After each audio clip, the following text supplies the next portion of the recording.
Show on the road, eh? Yeah. Oh. So. I just need to. Yeah, hold it like that. Can you hear me a little better now? Okay, awesome. Yeah, I can hear myself. Wonderful. All right. All right. You want to give us the welcome, Bree? Yeah. Why don't you give us the welcome? All right. Welcome everyone to the Toontown Time Machine panel, our final panel of ToonFest 2023. I know, it's a little sad, but it's going to be a great panel. We are here today to take a trip through the past of Toontown Online and check out the Toontown Preservation Project. Specifically even, we have a few new things that are being added to the Toontown Preservation Project in this upcoming week. It's true. So as it turns out, after the panel on Thursday, a couple of folks on that panel looked through their records and they found some new stuff, and they sent it our way. So we're going to look at some of that today, and that'll be up on the Preservation Project within the coming days. So specifically, we have the 2001 design document from Jesse Schell that he was screen sharing a bit of. It has 121 pages, is that right? Something like that. It's very long. Dated from the year 2001. Yeah. And there's tons of cut content in there that they originally planned, as well as lots of details just about what the intention was behind stuff that ended up in game. Right, and also there's a lot of images in there that are in full color, unlike the previous scans that we had. So there's like playground images. There's all this cool stuff to take a look at. So we're going to cover a little bit of it today, but there's just so much to pour over that we couldn't possibly fit it all into this panel. Well, without further ado, Bree, why don't you go ahead and introduce yourself? Alrighty, so I'm Bree. I'm a preservationist TM on the side, but really my main role on Toontown Rewritten is running our social media pages alongside the wonderful Danny and Hannah. But yeah, Preservation Project was in many regards my baby. I put it together in a kind of a frenzy, I would honestly say. I didn't get much sleep that week when I put it together, but I love the thing, and I hope to see it grow in the future. Yes, thank you, Bree. And you guys know me. I don't need to introduce myself. I'm just here because I have way too much Toontown knowledge in my brain. Yeah. I need somebody to bounce off of, right? All right. So yeah, anyhow, on the Preservation Project, we've kind of got these three eras going. We've got launch, expansions, and the revamps. So we're going to start off by actually just looking at this launch period. Is that going to... Cool, the transition worked. Awesome. Wasn't sure. So yeah, basically what we're looking at here is a lot of this early art from when they were still figuring out what toons would look like, or internally they call them the avatars, right? And basically, we have this long scroll. I don't know if we've pulled it out much downstairs, but it really just shows all the permutations of what toons could look like, and that's sort of the scan of it right there. But we also just see some early mock-ups of Pick-a-Toon. If you take a look, you can actually see a toon that looks like Flippy sitting in a hotel room. The original intention there was to have toons be sitting in the Ritz-Carlton Hotel, which is quite the clever pun. Your toons would get out of bed and get up and play, and that's just delightful in my eyes. You can kind of see on the left side of the presentation, there's that sort of city environment. That's actually the exterior of the Ritz-Carlton. Yeah, well, and so it brings up an interesting thing that, in that picture on the left that you can see, we might need to blow it up a little here. It's with the red building there. That's the Ritz-Carlton. And it's a really early model from Toontown where Toontown was originally meant to be a bit more of a sprawling city. Yeah, it's got that big downtown Toontown vibes that I think they wanted to do for a long time but never really did. Yeah, and so the hotel room that you would stay in would actually be your toon's house, was the idea. Instead of a toon estate, you would be almost living in a bit of an apartment inside of the Ritz-Carlton. And it's interesting in these early eras of Toontown, before it officially launched, you see the different concept art and stuff start to shift from the city-like environment that we have in that top image to what we know as Toontown Central, or at least the first iteration of it in that bottom image, which became more rural, a bit more like Disneyland's Toontown and less like, say, the Roger Rabbit Toontown. Yeah, if you take a look through the design docs, you're going to frequently see that they really wanted to lean in hard into the Roger Rabbit lore and just anything that Roger Rabbit did, Maroon Cartoons, Downtown Toontown, all that, and most of that ended up cut. Yeah, well, it even, I think it was almost like a softening of it, where the city environment is almost like, it felt crazier. It felt like maybe even a little menacing at times. If you go to say like Roger Rabbit's Cartoon Spin in Disneyland Toontown, that can be a scary ride if you're younger. And I guess that they did kind of want to make Toontown Central this very chill vibe. Yeah, something that was a bit more accessible for kids. Something Rolling that green was hills. Almost, honestly, it was more like the recent Disneyland Toontown refurbishment that they did, where they softened things up and made it a more accessible space. Which, by the way, if you haven't seen, the new Toontown at Disneyland is phenomenal. I love the greenery that they brought in. It's just chef's kiss.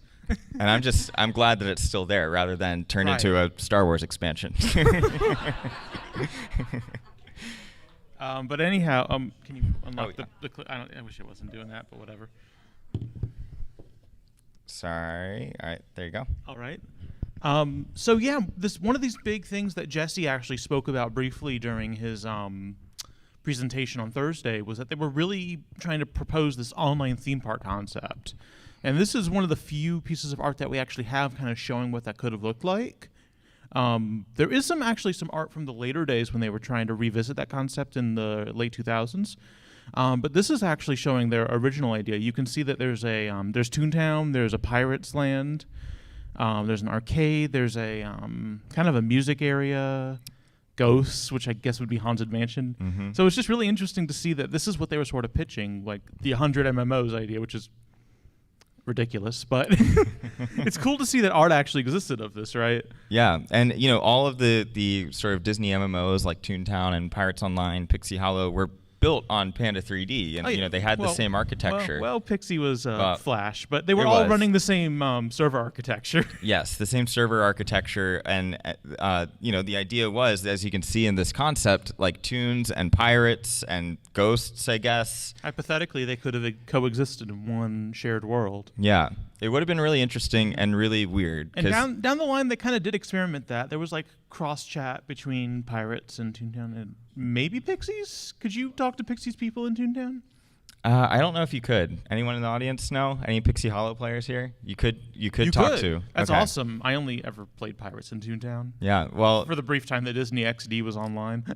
And I think that's one of the really interesting things about kind of like what you see built into Toontown. Even though this whole idea of the online theme park wasn't fully realized, one of the things that sets Toontown apart from a lot of other MMOs or just other games in general is that it was a game built by theme park designers. Right. It wasn't something that was like built by people who were strictly game developers. It was built by people who were also building physical things in the Disney parks, and they brought that methodology to it. In many regards, I think that's why I and so many other people feel so attached to this world, because much like the theme parks, it just sort of feels like a place that's been lived in and a place that we live in as Toons, right? So when it was almost taken away from us in 2013, it felt like we were losing our home, So, it's incredible that we're still here doing this. Well, should we move to the next one? Yeah, onwards. What do we got? So this is actually from the recently donated design docs from Jesse. And these are some early UI concepts, right? And on the right here we have an early version of the Toon Detail Panel. And layout-wise, it's actually quite similar to what we ended up getting, aside from being more prototypey. But as you can see, there are two buttons there that didn't quite make it to the final game. We've got Amuse. And Amuse we don't know too much about, but it seems to have essentially been a concept where you could tell other people jokes and they would rate your jokes. Is that right? Yeah, I think Jesse has talked about it a little bit before, where you would essentially like send a joke to someone and they could rank it somehow. I don't know if it was a thumbs up, thumbs down, but it was almost like Toon Up before Toon Up existed. Right. It was like rather than playground treasures, you would tell jokes to each other in the playground to regain laugh points. But then I think they ended up feeling like it was maybe a little weird to like judge each other's jokes, and like no one wants to get a bunch of thumbs down on their bad joke. Right. So and also like I think just the concept probably would have been hard to moderate and all that jazz. Yeah. So I think it made sense that it got cut, but it's just such a we're throwing interesting social features at the wall sort of vibe to it. Yeah, even if it doesn't pan out. It reminds me a lot of like a lot of modern games have adopted like a reputation system where you can sort of like give people kudos for being a good player. And I do love this idea of like Toontown's version of like giving kudos to someone is just telling them a joke. It feels very Toontown. It's very on brand, yeah. But what you'll also see is this concept of trading that just straight up did not make it to the final game at all. They had this full trading system intended, and what it seems to be is that you could give each other gags, and they actually, when you look at the art, it's actually pretty fleshed out. It's kind of ahead of its time. We wouldn't really see this sort of stuff. I mean, we would see early versions of it and stuff like WoW a couple years later, but it really got fleshed out with stuff like Steam in the late 2010s. So I think it's interesting to see just how on the nose they were, really. They got the ready up button and all of that, you know? Yeah, well, what intrigues me, and I don't think it quite says it here, is I wonder what things we would have been trading in Toontown. Right. You know, gags don't really make too much sense to trade because you can just buy them in the shop. Yeah, but it's definitely interesting to imagine what Toontown would look like with more of this kind of like trade economy system. Especially, this is pre-WoW, so like the concept of an in-game economy didn't necessarily quite exist yet in the sense that it does today. Yeah. Well, and also just jumping back to the Toon Detail Panel, one of the things that I find funniest about this is if you look at the name on that panel, it's Flippy Dogbo, which I imagine is a sick rabbit. Yeah, who is a rabbit rather than a dog. But Dogbo, I almost want to call like our little Flippy plushies like Dogbos, you know, or like I've also heard Flippins as a little Flippin. That's adorable. Mr. President, I mean that's a solid one too. Two of them. Yeah. Anyway, we're getting off topic, but let's check out the next slide here.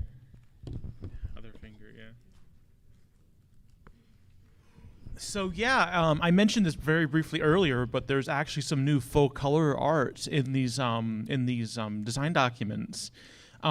This Donald's Dock image on the right, I believe we had before, but it was fully grayscale because it was a scanned page.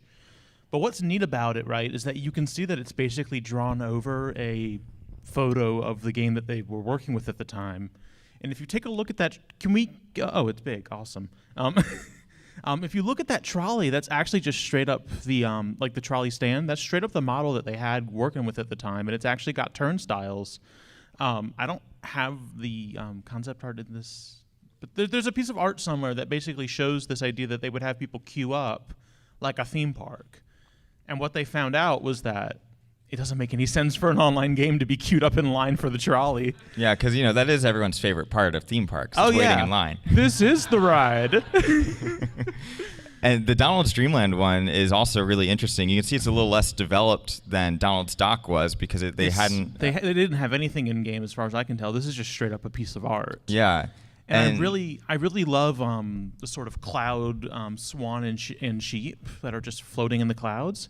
And they explicitly mention those in the design docs as like a feature in the game that you would see these in the background. And yeah, it seems like they wanted more of like a cloud shape system where there would be different shapes in the clouds around the area that would change. I don't think the tech was quite there yet. Yeah.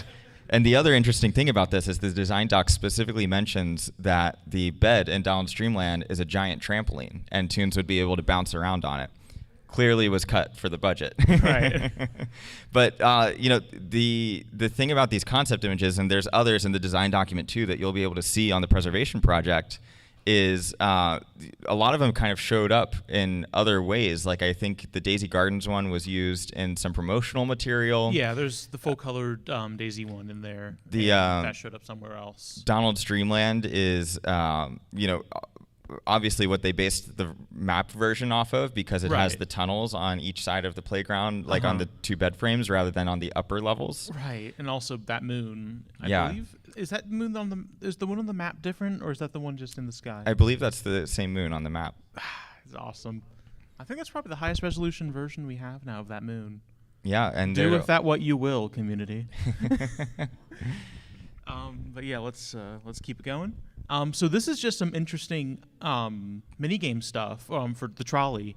I believe that Jesse briefly mentioned on Thursday they were talking about ice skating, and here's your ice skating game that they never did.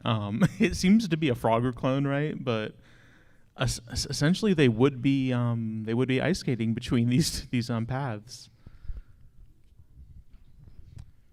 And this is an early version of the battle menu. And ultimately, it is pretty similar to what we ended up getting, but this is when they were still the suits. And I just wanted to include this note from Bruce that we got in Bruce's donated box back when that was all happening. Yeah, Bruce Woodside, for those who don't know, was the animation director for Toontown. He's largely like the one who designed the tunes and the cogs in terms of giving them very distinct features. And if you go downstairs at our Preservation Project booth, you can flip through and find this note that I think is the understatement of like everything in the design docs that says, giving them volts turned our business suits into cogs. Turned out to be a good decision. And yes, it was. It was very much a good decision. Fundamentally changed shifted the path of the game. So let's move on to the next era here. Yeah, so we're actually going to skip right over expansions, if only just because there's not much new to talk about there. But there is, if you go to the Preservation Project at Toontown Online, just a boatload of stuff to look at. But we're going to skip past expansions for now. And we're going to get right into this Revamp Era. Now, can I? Yeah. Did you close out the slide? Perfect. So yeah, in this era, they were starting to feel the limits of their technology, right? So their original plan was to pitch Toontown 2, built on Unity. Many of y'all, or some of y'all at least, have probably seen the videos of Toontown 2 online. What's his name? Posted the video. Loopy Goopy G. Yeah, Loopy Goopy G. Phenomenal work getting that and posting those videos all those years ago. Incredible that we have that. But yeah, they were really pushing towards this more bombastic sort of vibe for Toontown. But, ultimately that pitch didn't pan out, so they had to shift to, well, let's update the game we have now. And thanks to Bridget going through her files, we have these original sketches for accessories. This is basically her just seeing what would be interesting to put on tunes as accessories and hats. You could see that they have watches and rings and like necklaces. And some of these did end up getting added to the game. Some of these glasses, I believe those earmuffs are in the game somewhere. Yeah, I mean, it certainly, just looking at this page, has given us ideas of like, yeah, maybe I do want a wristwatch on my Toon or a necklace. I love that flower band on that duck on the left image, on the right side of that left image. I feel like that's probably something we could probably do. I mean, you got to talk to Maya about that. It's true. It's so cute. Yeah. Bridget Konopka, who was the judge of our accessory design contest, and she was here on the Toontown Online developer panel. She was looking through her old notes and ended up sending this stuff over. And it's just really cool to see like the early days of Toon accessories.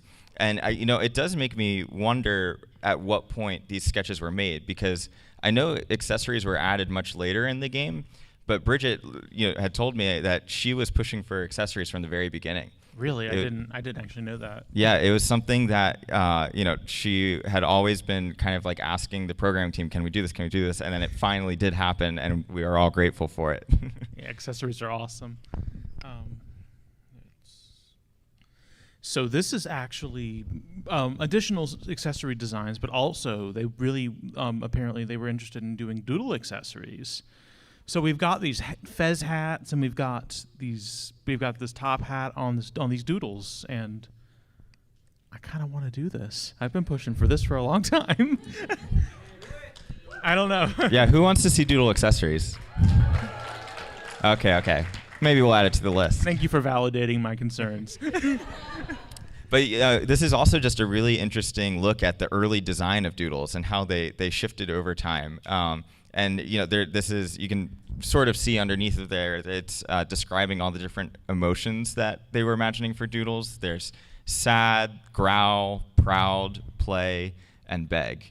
And they kind of do that in the game. They do, yeah. But mostly with just little things above their head and not like actually emoting. Right.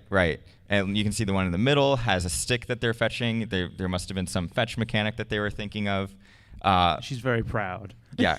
And I heard as well that it was actually a pretty hot debate between the Toontown Online development team what they were going to name the pets. Doodles was just one of the names. Oh? Yeah, and I'm going to have to see if we can get the list of what all the others were and who was on which team.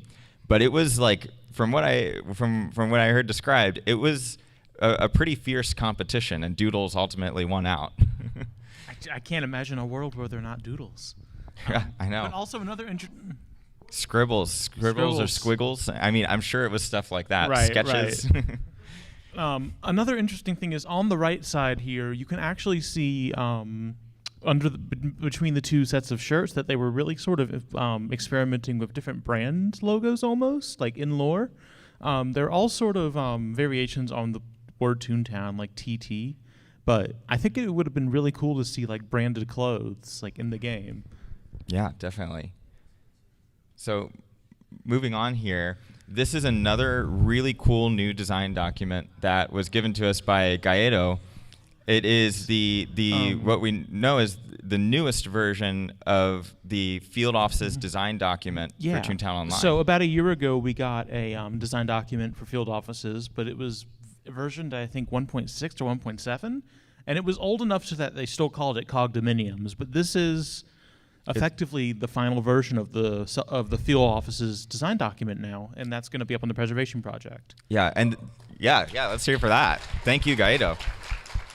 And now this one is really cool and interesting because I think this is the first document we've had in the Preservation Project where we have both an early version and a final version. Right. And you can compare, like, it is the same document, but you see what they changed. They removed a final boss battle and turned it into watered down SOS cards. They downscoped really hard. They describe in depth the mini games that each I guess Cog department was going to have. So we have listed here the Boss Bot boardroom game that says it was basically almost. It felt like it looks like almost an endless runner where you're kind of running across a giant boardroom table, right? It's very slippery, and you're like sliding across. Yeah, I mean, so I read this and I was like, I want to make this game. Yeah, when are we doing that, Joe? I mean, it took us 4 years for the Cellbot one, so maybe we should get Clear Coast out first. Yeah. But this says the boardroom game takes place on a huge slippery table flanked on either side by boss cogs. Toons must navigate their way safely through an obstacle course with dangerous obstructions, flying minion cogs, boss cog attacks, pick up their bonus power-ups, and collect as many stolen jokes as possible. All of this while slipping and sliding at breakneck speed. And so you can just imagine this, the like, idea of skating keeps coming back. Yeah. I mean, we almost sort of did this with our ice skating game without even realizing it. Right. It's just in this, it would have been Toons like slipping on like pieces of paper down a boardroom table. So yeah, I don't know. Maybe we'll revisit the idea someday. And now that is it for our regular presentation. There is a wonderful QR code that we're just going to leave up on the screen for a bit if you'd like to check out the online preservation project. Yeah, but we do actually have, in just a moment, we will be screen sharing Jesse's full design document and we're letting you guys kind of let us know where you want to head for the next 15 minutes. We can look at the table of contents and call out what you're most interested in seeing and hearing, and we'll scroll to it and talk about it. All right. In the meantime, while we get that set up on the tech end, does anyone have any questions about what we talked about so far? Yes, over here. Talking about the trading system that they had, I remember having this idea for trading rewards between Toons. I wonder if that might have been part of what was going on. Oh, that is really interesting. So the question was, maybe they were talking about trading rewards between Toons, like sending someone an SOS card. Now, this was like pre all the bosses. Yeah. So it's hard to say. Maybe they had ideas swimming around already for what the rewards would be. But that certainly wasn't in the game yet. So. And then I think I saw Toon Joey had his hand up next. This is kind of concerning field offices. In a lot of the documents, such as FY 10 and 11 and the main field office design document, I noticed that there's a lot of wording that states like that implies buildings will be replaced. Like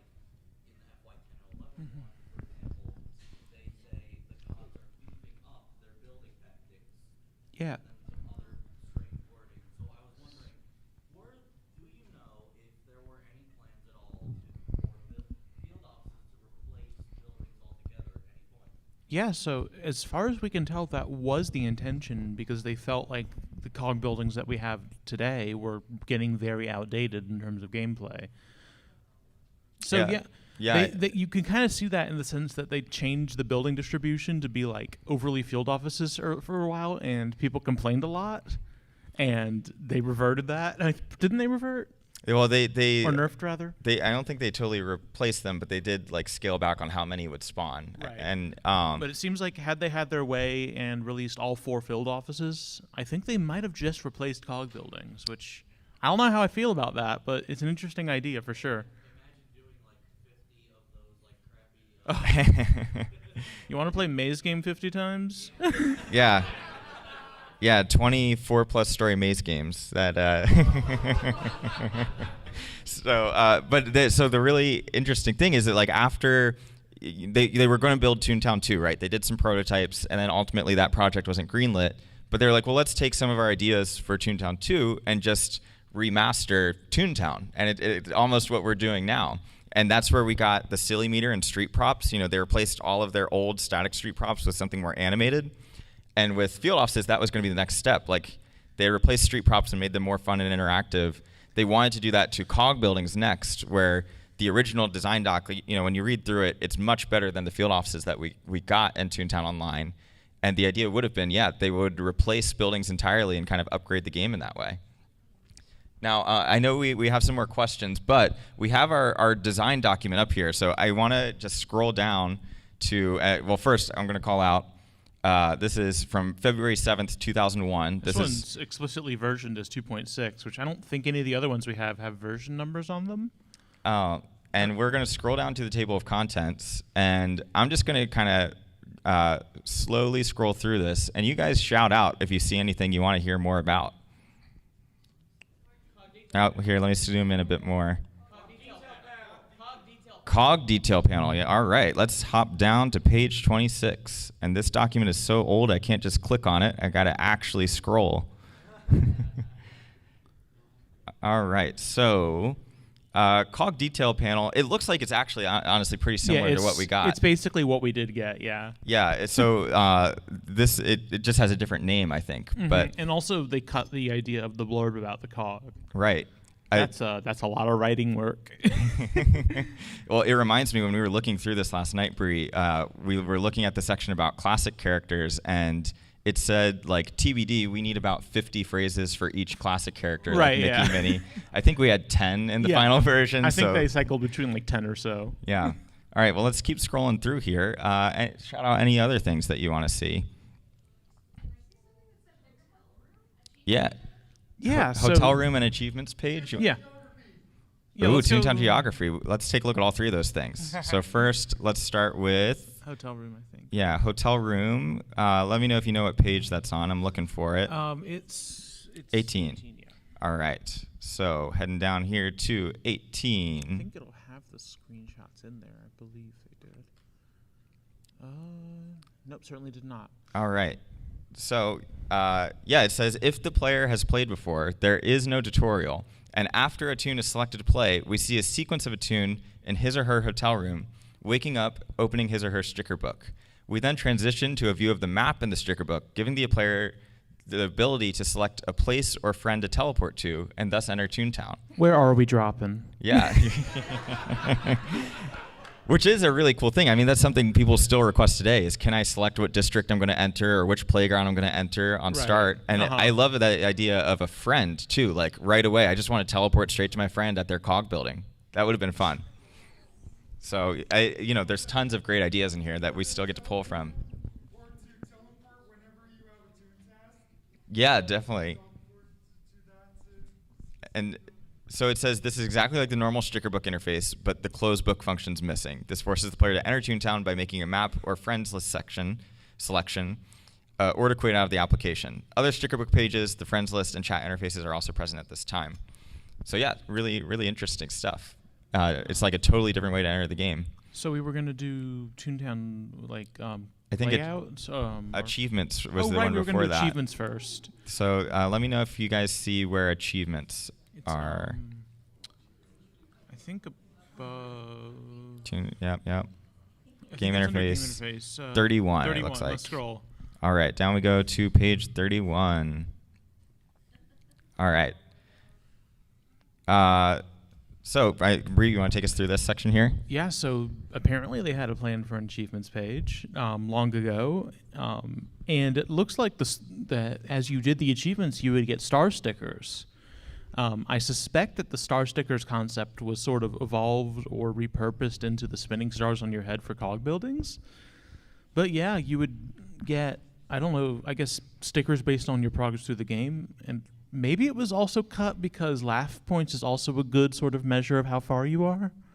Well, if you take a look at this chart here, it's really cool because it says that you get to access like different neighborhoods based on your star level. So at star level 35, you get to enter medium suit buildings, which is almost like the laugh locks that are on some COG headquarters. Right. And then eventually you get to enter into the headquarters with that highest one. And this is still when there was planned to just be one big COG headquarters. The COG headquarters. Yeah. And then you also can see some interesting other achievements here. Anybody got the Rescue of Scrooge McDuck achievement in the audience? Nope. Yeah. Okay. There's the use of all props and laugh meter at 120, which was the original max, I believe. That was their plan, Mac.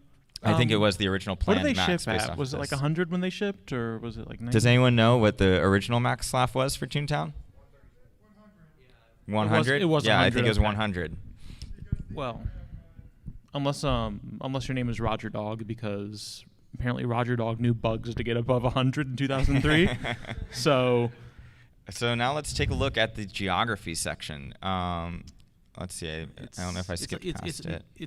Yeah. Here, Starts at 34. It's a whole long thing. 34. I should have just stayed there. Yeah, you were right there. You were right there. Oh, Nope. too far. But there's some cool maps here. Indeed. So we'll scroll through those in just a second. Is it all the way back up? Here we go. So Toontown geography.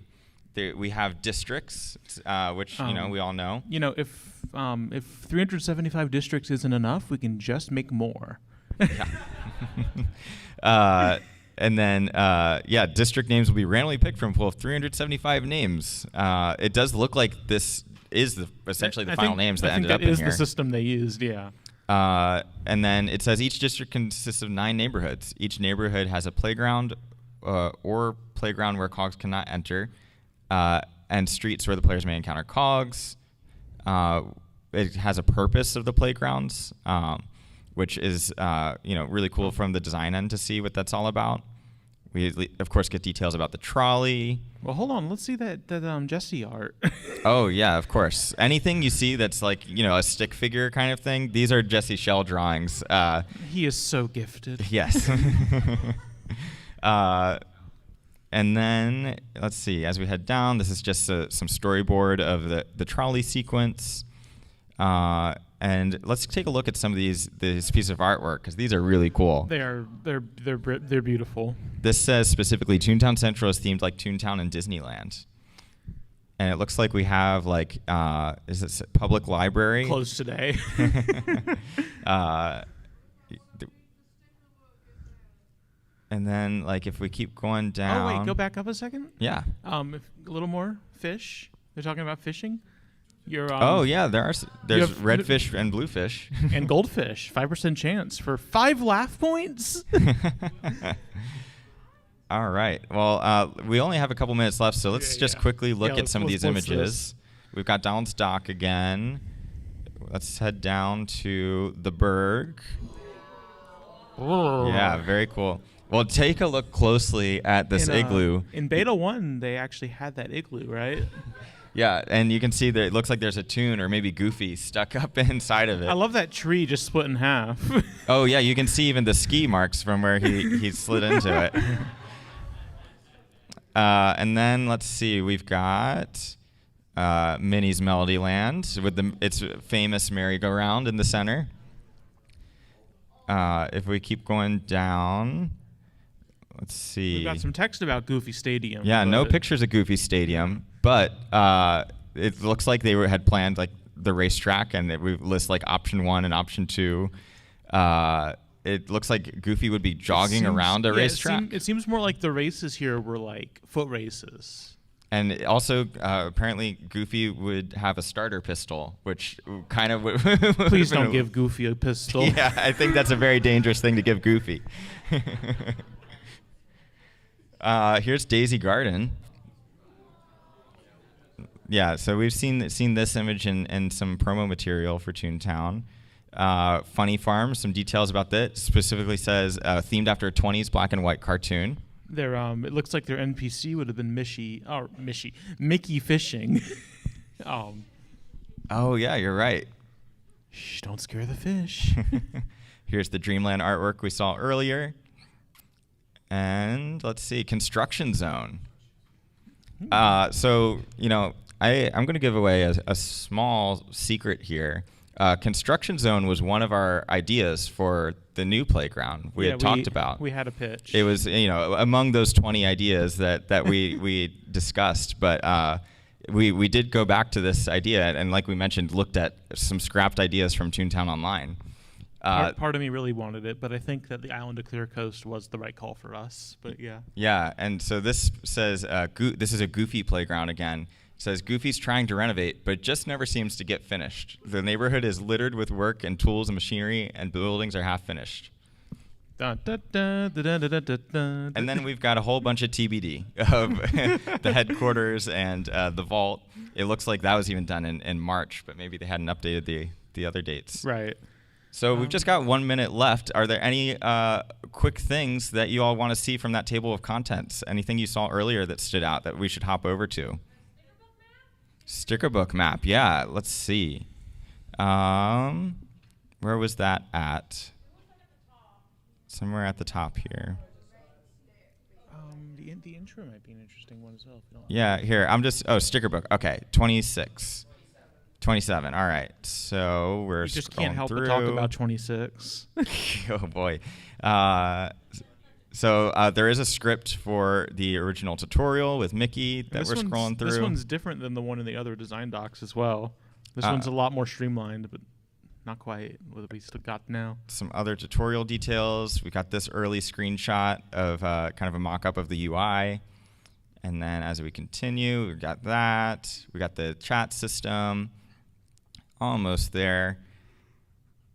And 27 sticker book map.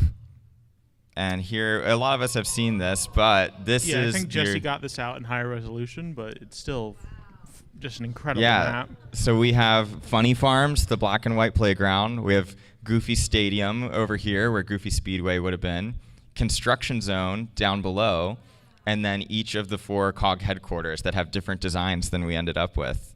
So yeah, this is probably my favorite piece that we have in the preservation project. Agreed. Because it just shows like the original vision that they had for Toontown and the way that we can compare today to see how it evolved over time. Right. But with that said, we are out of time for this panel. We hope that you all have enjoyed just reminiscing with us and looking through these archives. And all of these are going to be available for you on the Preservation Project. Later this week, we're going to get them up on the Preservation Project. All right, thank you all so much. Hope you enjoy the rest of ToonFest, and we'll see you at the Pie Toss later. Get ready to let the pies fly.